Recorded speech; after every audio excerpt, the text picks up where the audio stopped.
اللہ الرحمن الرحیم۔ سرور کائنات صلی اللہ علیہ وسلم بحیثیت محسن آقا کیسے تھے؟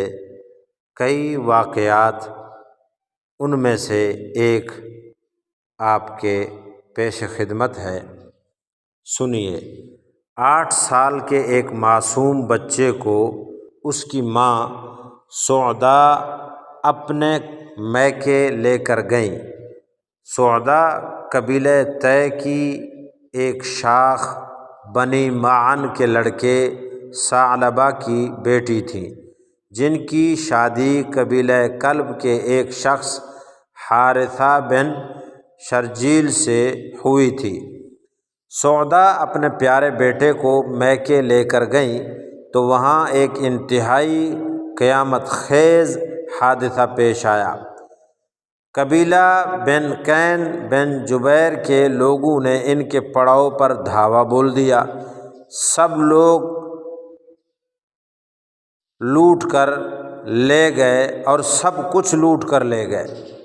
یہ ظالم جن لوگوں کو پکڑ کر لے گئے، ان میں سعدا کا پیارا بچہ زید بھی تھا۔ ان دنوں طائف کے قریب عکاظ کا میلہ لگا تھا، جس میں ہر طرح کی ضرورت کا سامان بکتا تھا۔ اسی میلے میں یہ لوگ زید کو بیچنے کے لیے لے کر پہنچے اور حکیم بن حزام نے بچے کو خرید لیا۔ حکیم بن حزام حضرت خدیجہ رضی اللہ تعالی عنہا کے بھتیجے تھے۔ حکیم بن حزام کو بچہ بہت پسند آیا۔ وہ اسے لے کر اپنی پھوپھی کے پاس پہنچے اور اپنی پھوپھی کی خدمت میں اسے نظر کر دیا۔ کچھ ہی عرصے کے بعد حضرت خدیجہ رضی اللہ تعالی عنہا کا نکاح حضرت امام الانبیاء محمد مصطفیٰ صلی اللہ علیہ وسلم سے ہو گیا۔ حضرت نبی پاک صلی اللہ علیہ وسلم نے اس پیارے بچے کو حضرت خدیجہ رضی اللہ تعالیٰ عنہا کے یہاں دیکھا تو اس کی عادات و اطوار آپ کو بہت پسند آئیں اور آپ نے حضرت خدیجہ رضی اللہ تعالیٰ عنہا سے اس بچے کو مانگ لیا۔ حضرت زید کی قسمت کھل گئی اور وہ سرور کائنات صلی اللہ علیہ وسلم کی خدمت میں پہنچ گئے۔ اس وقت حضرت زید کی عمر 15 سال تھی۔ اس سے چند سال بعد حضور اکرم صلی اللہ علیہ وسلم کو نبوت سے سرفراز فرمایا گیا۔ حضرت زید آپ کی خدمت میں رہتے رہے اور ان کی خدمت گزاری اور غلامی رنگ لائی۔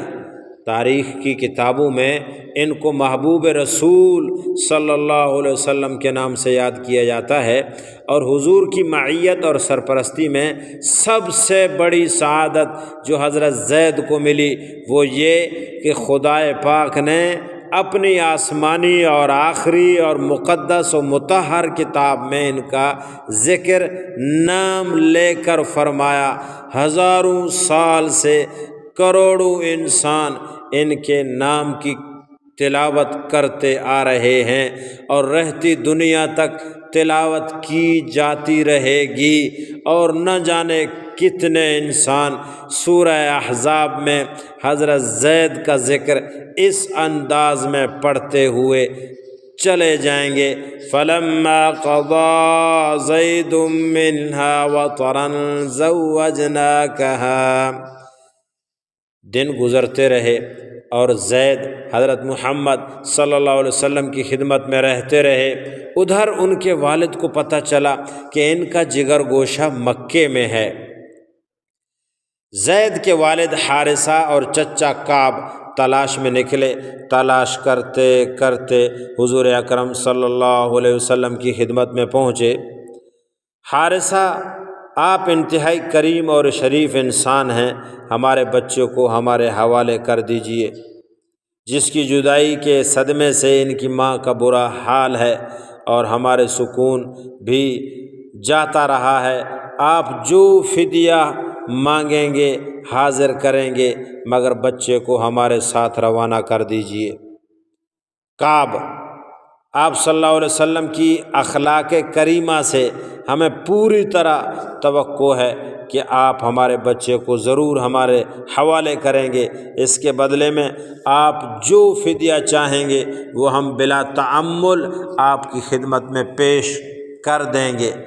حضرت محمد صلی اللہ علیہ وسلم نے فرمایا، بے شک اپنے جگر گوشے کی جدائی تمہارے لیے شاق ہوگی اور اس کی ماں بھی اس غم میں بے قرار ہوگی۔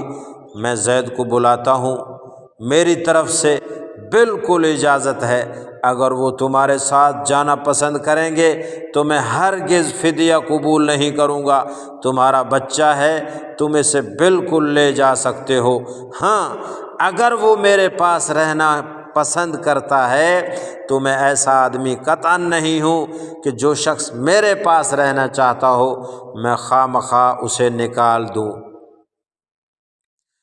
حضرت رسول پاک صلی اللہ علیہ وسلم کی یہ بات سن کر کعب اور حارثہ بہت خوش ہو گئے اور بولے، آپ نے تو یہ بات انصاف سے بڑھ کر دی، بے شک آپ زید کو بلائیے اور اس سے معلوم کر لیجئے۔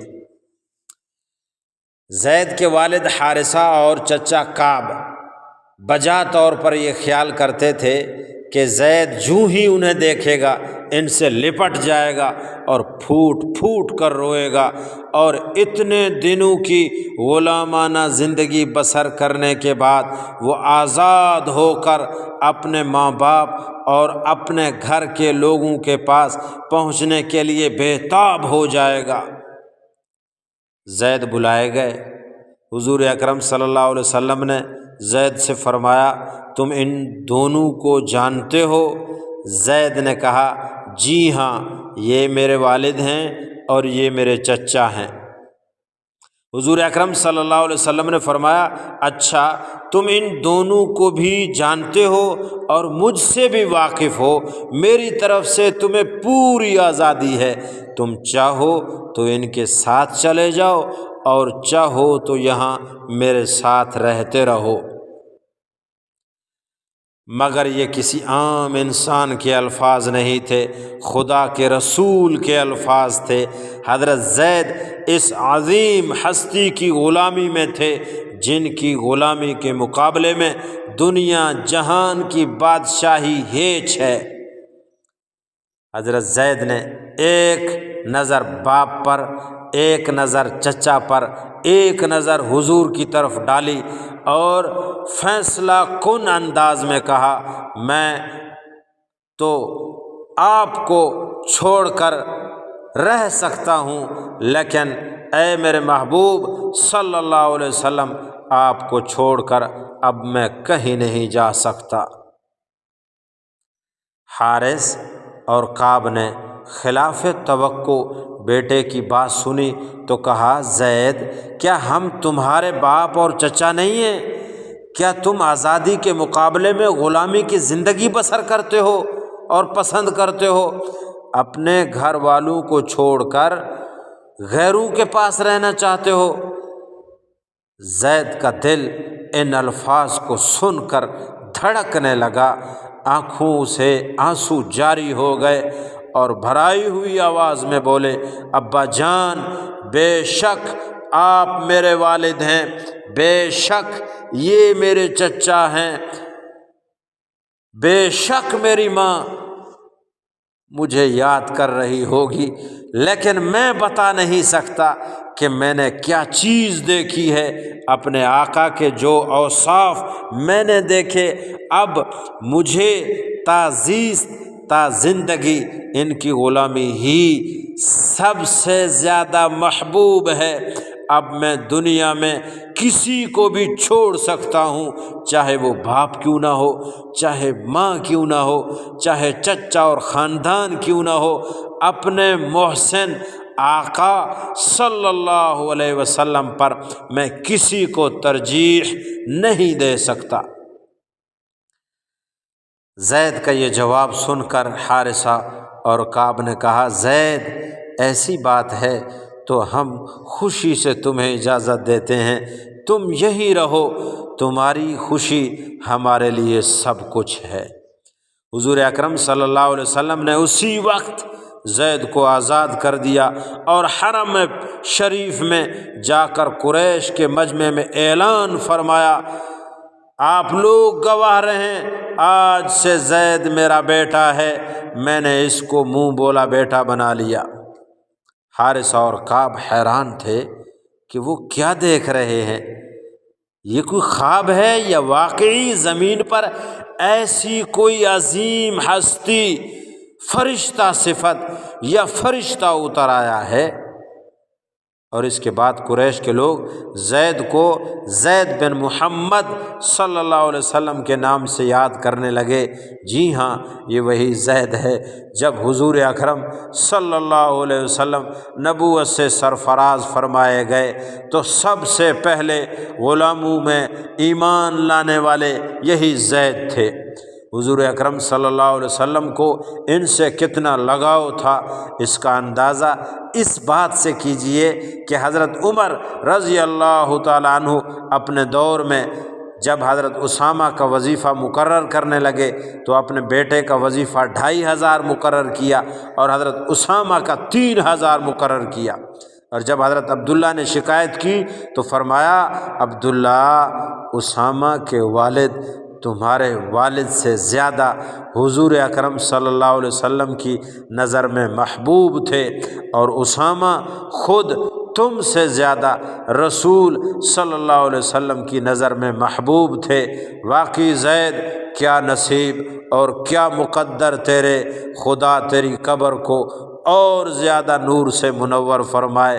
خدا پاک تیری اس محبت کے بدلے، اس محبت کے طفیل، اس محبت کے صدقے ہمیں بھی اپنے محبوب، اپنے پیغمبر صلی اللہ علیہ وسلم کی محبت نصیب فرمائے۔